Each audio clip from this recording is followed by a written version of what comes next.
Hi there, and welcome back to the 12 Days of Christmas with the Ruths. This is day 6.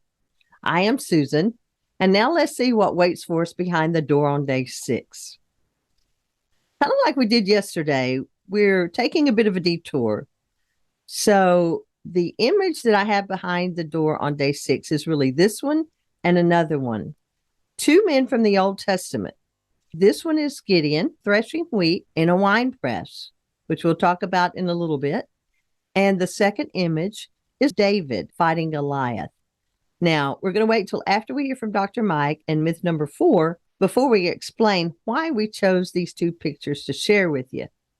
So now let's listen in as Dr. Mike discusses myth number 4 from his webinar, Forgiveness. Absolutely crucial, completely misunderstood. Okay, myth number 4. Forgiveness makes me feel and look weak.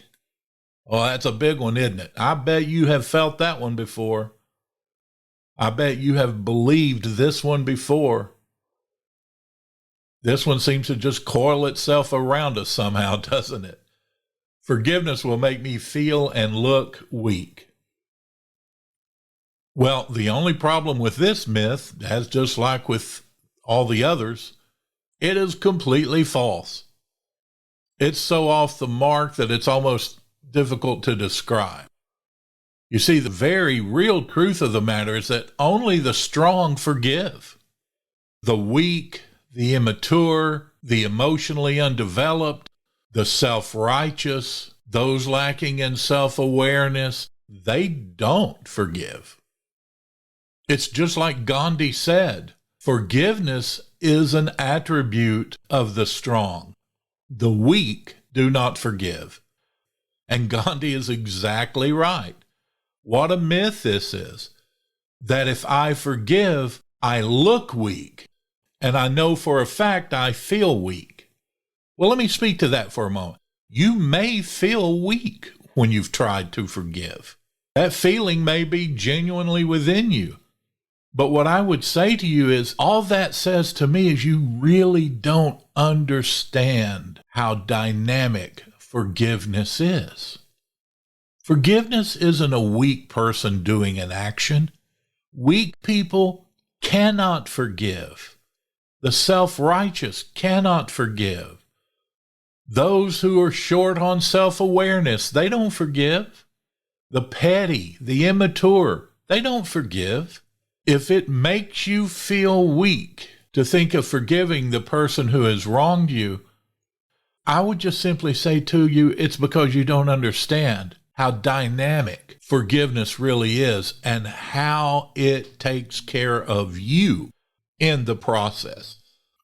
Not the action of the weak, never has been. Now, if that myth applies to you, if you have believed that myth, I want you to go ahead and circle it.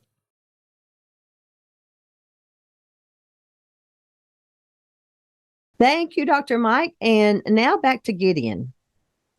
As I said before, Gideon is in a wine press trying to thresh wheat. Now, honestly, I don't see how he could be successful at all, because in order to thresh wheat, which means to separate the wheat from the chaff, you've got to be on top of a hill where the wind can blow the lighter chaff out of the way and the wheat then falls to the ground.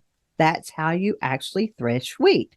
A wine press is the place where the grapes were put, and they would beat out the grapes with either their feet or with stones, but that's in a low area.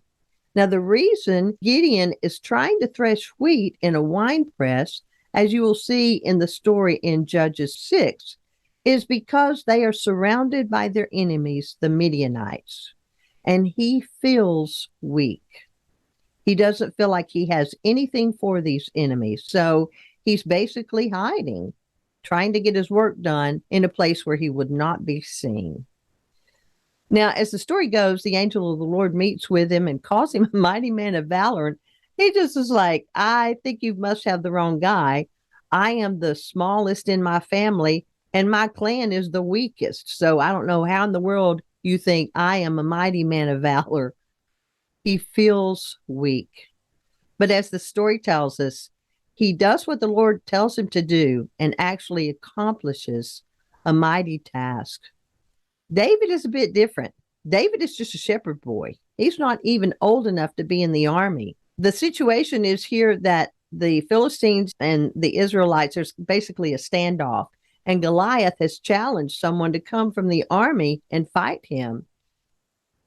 Nobody wants to do it. Everybody's scared out of their wits. And as David hears this challenge from this enemy of God, he says, I'm not having this.